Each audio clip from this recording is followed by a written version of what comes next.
नमस्कार दोस्तों, आज हम जीएसटी रजिस्ट्रेशन के कैंसिलेशन के बारे में बात करेंगे। यानी कि आपका जीएसटी रजिस्ट्रेशन टैक्स अधिकारी अपने आप कैसे रजिस्ट्रेशन आपका कैंसिल कर सकता है, किन परिस्थितियों में कैंसिल कर सकता है, उसके बारे में आज हम बात करेंगे वन बाय वन। ठीक है, तो किन परिस्थितियों में आपका टैक्स अधिकारी जो टैक्स डिपार्टमेंट है वो आपका जीएसटी रजिस्ट्रेशन कैंसिल कर सकता है, उनको देखते हैं। इससे पहले आपने हमारे चैनल को सब्सक्राइब नहीं किया है तो सब्सक्राइब कर लीजिए, वीडियो अच्छा लगे तो लाइक कर दीजिए। चलिए शुरू करते हैं बिना किसी देरी के। तो आपका जो जीएसटी अधिकारी है वो अपने आप शो मोटो आपका जीएसटी रजिस्ट्रेशन कैंसिल कर सकता है। कब? जब आपने अपने पिछले 6 महीनों की रिटर्न लगातार नहीं भरी हो तो। यानी कि आपने यदि अपनी लगातार पिछले 6 महीनों की रिटर्न फाइल नहीं करी हो तो आपका जीएसटी रजिस्ट्रेशन कैंसिल कर दिया जाएगा। दूसरा, यदि आपने कोई सप्लाई करी हो या फिर कोई माल बेचा हो और इसका बिल जारी नहीं किया हो तो भी आपका जीएसटी रजिस्ट्रेशन कैंसिल हो सकता है। मान लीजिए आपने सप्लाई किया, जीएसटी का बिल भी जारी कर दिया, लेकिन आपने माल को सप्लाई नहीं किया, यानी कि माल का वास्तव में फिजिकल रूप में माल एक स्थान से दूसरे स्थान पर नहीं गया तो भी जीएसटी का रजिस्ट्रेशन कैंसिल हो सकता है। आगे, यदि आपने मान लीजिए कि आपने माल भी भिजवा दिया लेकिन आपने जो टैक्स वसूला है, बिल के अंदर जो टैक्स लगा के आपने जो टैक्स वसूला है वो सरकार को नहीं जमा कराया है तो भी आपका जीएसटी रजिस्ट्रेशन कैंसिल हो सकता है। नेक्स्ट है, आपका नहीं, यदि मान लो कोई आपका टैक्स था, पेनल्टी थी, वो आपने नहीं जमा कराया हो तो भी आपका जीएसटी रजिस्ट्रेशन कैंसिल हो सकता है। नेक्स्ट है, आपका टीडीएस काटते थे लेकिन आप काफ़ी लंबे समय से जो टीडीएस है वो नहीं काट रहे हैं तो भी आपका जीएसटी रजिस्ट्रेशन कैंसिल हो सकता है। ऐसे व्यक्ति जिनको अब जीएसटी रजिस्ट्रेशन की आवश्यकता नहीं है वो भी, उनका भी जीएसटी रजिस्ट्रेशन कैंसिल टैक्स अधिकारी कर सकते हैं। मान लीजिए आपका बिजनेस बंद हो गया हो तो भी जीएसटी रजिस्ट्रेशन कैंसिल हो सकता है। मान लीजिए आपके जो पहले प्रोप्राइटरशिप फर्म थी अब पार्टनरशिप फर्म हो गई है तो भी आपका जीएसटी रजिस्ट्रेशन कैंसिल होगा। आपने मान लीजिए आपका बिजनेस है वो किसी दूसरे बिजनेस में सम्मिलित हो चुका है या सेल कर दिया है आपने अपने बिजनेस को तो भी आपका जीएसटी रजिस्ट्रेशन कैंसिल होगा। मान लीजिए आपके प्रोप्राइटर है उसकी डेथ हो गई है तो भी आपका जीएसटी रजिस्ट्रेशन कैंसिल टैक्स अधिकारी कर देंगे। और कंपोजिशन के आप टैक्स पेयर हैं तो ये आपने लगातार 3 क्वार्टर की, यानी पिछले लगातार 3 तिमाही की यदि आपने रिटर्न नहीं भरी है तो भी आपका जीएसटी रजिस्ट्रेशन कैंसिल हो जाएगा।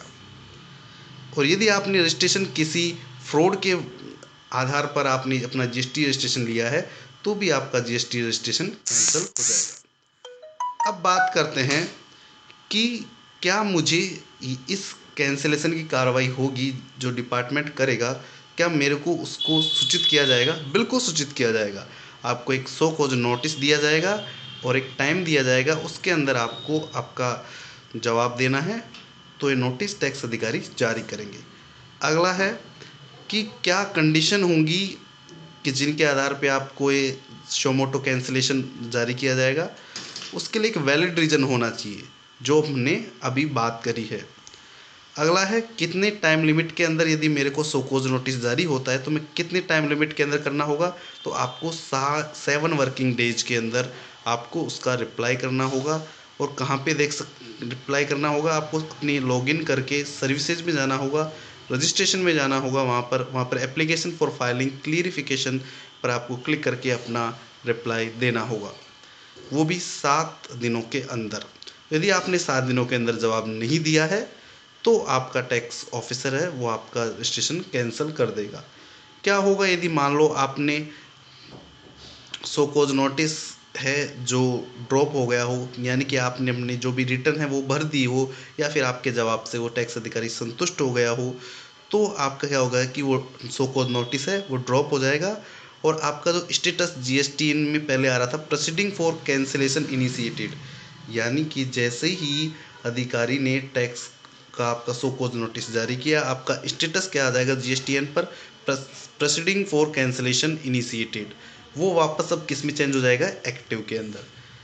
अब उसकी जो कैंसिलेशन मान लीजिए टैक्स अधिकारी ने कर दिया है, तो उसकी इफेक्टिव डेट क्या होगी, उसकी इफेक्टिव डेट होगी जो भी कैंसिलेशन ऑर्डर में वो डेट हुई मेंशन होगी, डेट लिखी हुई होगी। अगला क्वेश्चन हो सकता है कि क्या मेरे जो जीएसटी रजिस्ट्रेशन कैंसिल हो गया है तो क्या मेरे ऊपर कोई लायबिलिटी नहीं है, क्या मेरे को कुछ जमा नहीं कराना है? जी ये बिल्कुल भी नहीं। यदि आपका कोई टैक्स ड्यू हो, यदि मान लो कोई आपका टैक्स कोई बकाया हो, तो भी आपको जीएसटी रजिस्ट्रेशन कैंसिल होने के बाद भी वो जमा कराना होगा। अगला क्वेश्चन है कि जीएसटी रजिस्ट्रेशन कैंसिल होने के बाद क्या होगा। जीएसटी रजिस्ट्रेशन कैंसिल होने के बाद आपको एक एसएमएस आ जाएगा आपको, और फिर जो आपको स्टेटस है जैसे प्रोसीडिंग फॉर कैंसिलेशन इनिशिएटेड, वो वहाँ पर आपको जो भी है कैंसिल लिखा हुआ आ जाएगा। अगला है क्या मैं अपने लॉगिन कर सकता हूँ शोमोटो कैंसिलेशन के बाद भी? जी बिल्कुल, आप लॉगिन कर सकते हैं। क्या मैं अपने ईमेल आईडी और मोबाइल नंबर को कैंसिलेशन के बाद अपडेट कर सकता हूँ? ये बिल्कुल नहीं कर सकते हैं आप। क्या मैं रिटर्न फाइल कर सकता हूँ शोमोटो कैंसिलेशन की? बिल्कुल आप कर सकते हैं, लेकिन कब तक की कैंसिलेशन ऑर्डर की जो डेट है उससे पहले तक की जो भी रिटर्न है आप उसको फाइल कर सकते हैं। क्या मैं जो शोकॉज नोटिस है वो कहाँ देख सकता हूँ? आपको सर्विसेज में जाना होगा, यूजर सर्विसेज में जाना होगा, व्यू नोटिसेज एंड ऑर्डर में आप जो शोकॉज नोटिस जारी किया है टैक्स अधिकारी ने वो आप देख सकते हैं।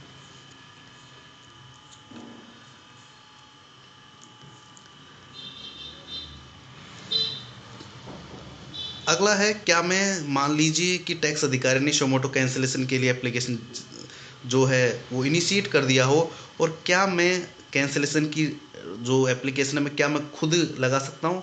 कि उस केस में आप नहीं लगा पाएंगे। एक बार यदि टैक्स अधिकारी ने प्रक्रिया शुरू कर दी तो आप कैंसिलेशन के लिए अप्लाई नहीं कर सकते। कई बार आता है कि आपका जीएसटीएन पर स्टेटस सस्पेंडेड दिखा रहा है, इसका क्या मतलब? इसका मतलब है कि जो जीएसटी अधिकारी है उन्होंने क्या है कि आपका जो जीएसटी के जो शोमोटो कैंसिलेशन का जो भी है प्रक्रिया है वो शुरू कर दी है। अब आपका स्टेटस क्या आ रहा है? सस्पेंडेड आ रहा है। ठीक है, तो सस्पेंडेड आएगा आप उस पर आपके। नेक्स्ट है मेरी जो सस्पेंशन की डेट क्या होगी, जब से आपका जो टैक्स ऑफिशियल ने शोमोटो कैंसिलेशन के लिए जो प्रोसीडिंग शुरू करी है तब से। तो कब एक्टिव होगा? जब आपको ने जो टैक्स ऑफिशियल ने जो प्रक्रिया शुरू करी है वो मान लीजिए ड्रॉप कर दियो, तब आपका वहाँ पे एक्टिव शो हो जाएगा। तो दोस्तों ये शोमोटो कैंसिलेशन के बारे में मोटा मोटी बात थी कि शोमोटो कैंसिलेशन कब होगा, जब आपने कोई रिटर्न जमा नहीं कराई हो। पिछले ज़्यादातर केसेस में तो आपका शोमोटो कैंसिलेशन तभी होगा जब आप रिटर्न डिफ़ॉल्टर हो। ठीक है, और यदि मान लीजिए आपने चाहते हैं कि मैं कारोबार चालू रखना चाहता हूँ, तो आप इसके लिए आपने आपको अब जब तक कैंसिलेशन का ऑर्डर जारी किया है तब तक की आपको रिटर्न फाइल करनी होगी, और उसके बाद आप रिवोकेशन यानी कि अपने जीएसटी रजिस्ट्रेशन को वापस चालू करने के लिए आप एप्लीकेशन डाल सकते हैं।